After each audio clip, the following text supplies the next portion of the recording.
Here is a quick and simple way to perfectly magnifocus lenses on the Nikon Z6/Z7, so stay tuned.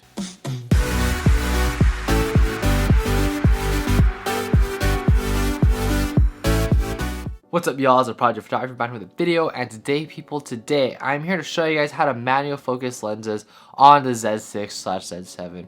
So in this video right here I pretty much was talking about how people should use, or why people should use, manual focus lenses instead of autofocus lenses, and I give a lot of reasons, and one of those was that they're really fun and easy to use.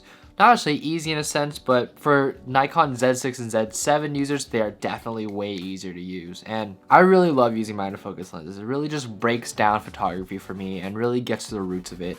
And plus, some of the best lenses on earth are manual focus lenses. So I just want to make this video for all y'all out there that have Z6s/Z7s to be able to use manual focus lenses super easy. Now, I don't know if this technique works on the Z50, so if someone wants to comment down in the comment section down below, then let me know if it works. Feel free to do so.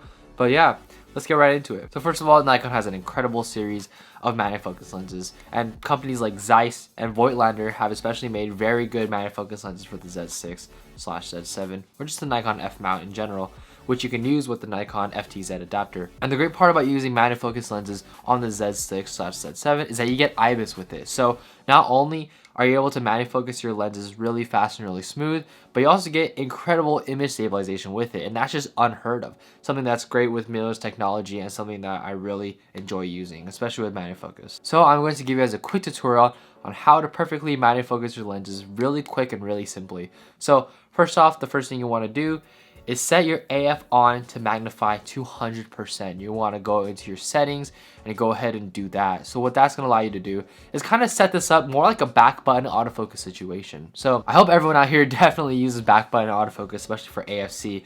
So a lot of y'all will know when you press the back button, it will focus in. It'll just go ahead and acquire focus and things like that. So what this is going to allow you to do is when you punch in and magnify, you're going to be able to see what your focus box is on and really dial in focus very precisely. This is especially helpful because a lot of y'all know for peaking, especially in the Z6, is very good. But this just adds that extra level of security and allows you to punch in, get a precise view of where your focus is actually in. And this is super helpful.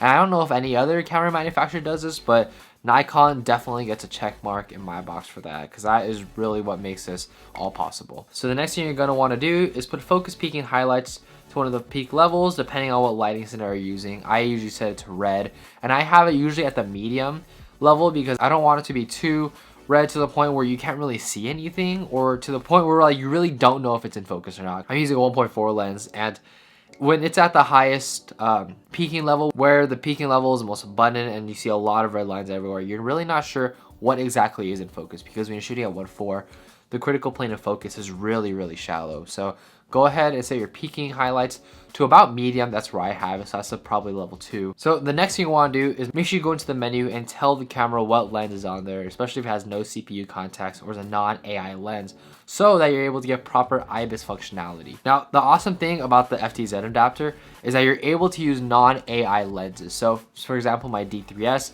not allowed to take lenses like this, which is really what makes the FTZ adapter so great, is that you're able to use older legacy lenses even if they're not the most current AI lenses possible. Now once you have these 3 things set up, you're ready to go and you're ready to jump into actually going out and shooting. So what you're going to want to do is put your focus box on the subject that you want in focus. Pretty simple, pretty easy to do. I'll show you why this is really critical in a second.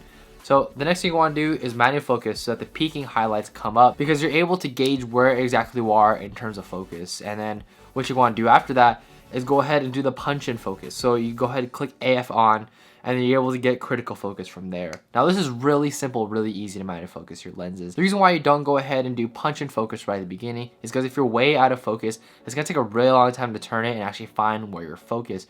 By having the peaking highlights, you can at least be in somewhat of a ballpark and see at least somewhat what is in focus and not, and then you can punch in and get that right on the nail and really make sure that everything is in focus. So once the peaking highlights come up, you go ahead and do punch in focus, and then you get your critical focus, and then from there you just take the shot. So it's super easy to do, it's really fast, it makes manual focusing lenses a lot smoother and a lot quicker.